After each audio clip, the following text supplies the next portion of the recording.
There has been a lot of reporting around problems in the Australian mining industry, particularly related to miners abusing drugs and suffering from mental health issues. Australia has a huge coal mining industry.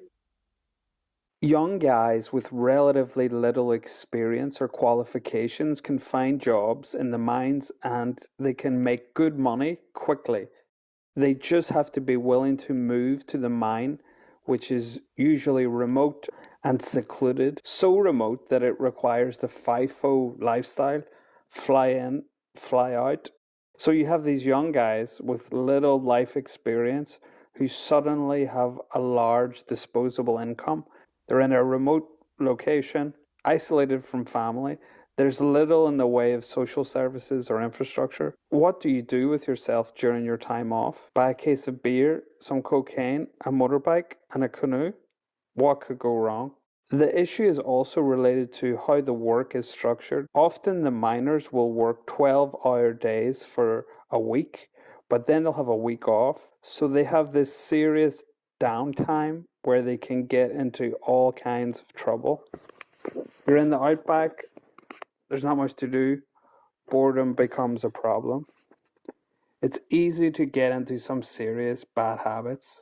Some observers see these long stretches of time off as the crux of the problem. There's nothing to do but party hard. Mining is a male dominated industry where alcohol abuse and even drug abuse is normalized. People can get into the habit of relying on stimulants like meth or coke to get over a hangover and have enough energy to do serious manual labor. And then they may take downers like alcohol or opiates to unwind, relieve boredom, or to deal with mental health issues such as depression, anxiety, and stress, all of which may be heightened by the loneliness of the location, the lack of social infrastructure, etc. There are many tales of miners indulging in sex and ice binges on their weeks off, ice being the common name for meth in Australia. Meth use in the mining industry has been shockingly high. There was a study done in 2015 which said that 38% of workers were using. So the mines are propping up a black market in drugs and sex, which is totally unregulated and may lead to social problems and crime. So you could argue, oh well, the mines should have strict drug tests to deal with this issue. They do have drug tests, but drug users are savvy. They may know about the test in advance, or they will figure out a way to cheat or get around it. Also, unlike cannabis, meth metabolizes relatively quickly, making it more difficult to test for. Moreover, the miners can also buy legal highs online, which will not show up on tests. And ultimately, we need to remember that the mine's goal is to make money, not to catch their employees out in random drug tests. They're more likely to turn a blind eye to misdemeanors. Officials have even been known to encourage drinking games as a means to improve workers' morale. You can see the fears and concerns swirling around the mining industry in Australian popular culture. For example, there's the thriller movie The Royal Hotel. It's about a couple of young women, young foreigners, who get jobs at a bar in a remote mining town. The local guys kind of swarm on them and they get into some serious scrapes. This movie is actually based on a documentary called Hotel Coolgardie. Let's hear from our source in the field, Mr. X, who is currently living in an Australian town that's a couple of hours' drive away from a major mine.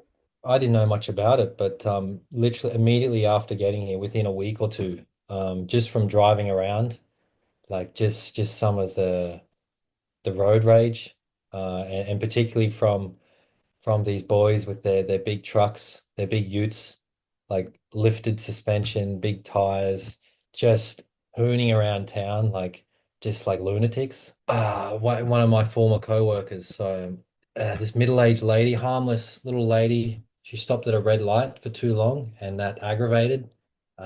this miner behind her in his big truck, and this guy like tailgated her and followed her for like kilometers around town, trying to run her off the road. And I know this because she was on her way to work, and she arrived to work like just like in a Taken. severe panic, like looked like she saw someone get murdered. Like she was frightened for her life as she was like telling the story. They terrorize the town, and I see them, on their days off, they're on their motorbikes doing wheelies and hooning around, and the police don't seem to really get on top of it. Have you heard anything in terms of like alcohol use or drug use for minors there? Oh yeah, Yeah.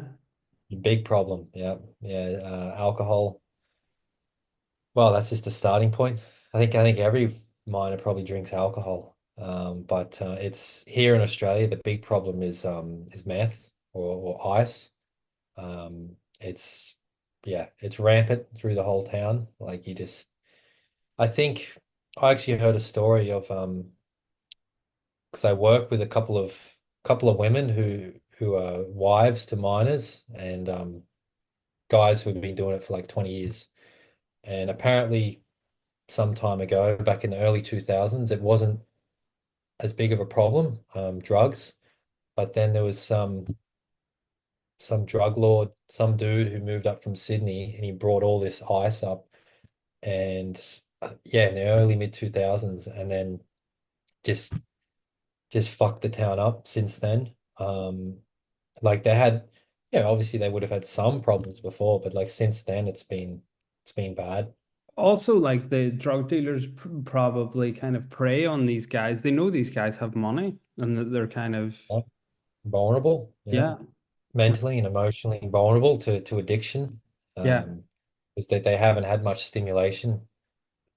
Like it's this cycle of like being confined, and then you're given all this freedom with all this cash as well. So it's yeah. like if you're a young boy, 18, 19, 20, it's and all your mates are like, up to no good, like just living these hedonistic lifestyles, like buying nice cars and boats and jet skis, and you, even Yeah. if you weren't, like, even if you were supposedly, a good kid before going out there, like it's gonna rub off on you, and you're gonna end up just, joining the fun. She was telling me that she suffered some verbal abuse and some misconduct out at the mines from some of these like horny miners. These guys who are just stuck out there, you know, and any girl they see, like they'll They'll attack shoot the shot. Yeah, yeah. like animals, but it's because they're so isolated. This girl, she was what made it worse, I think, and why she was targeted was she was hearing impaired. Actually, had hearing aids. Right. Um, so I would imagine, yeah, the boys would have given her a hard time, would Mm. have taken the piss out of her. Poor girl. Basically, from these experiences, she was telling me, I don't want to find a man, like I don't want to get married. So, what is the solution then to this problem? It's been suggested that the mines owners and management need to invest more in the location, as in there has to be more support for miners, there has to be more for them to do, and simple things like more sports facilities, fitness facilities, even basic psychiatric and therapy support would help, or it would be a positive start anyway.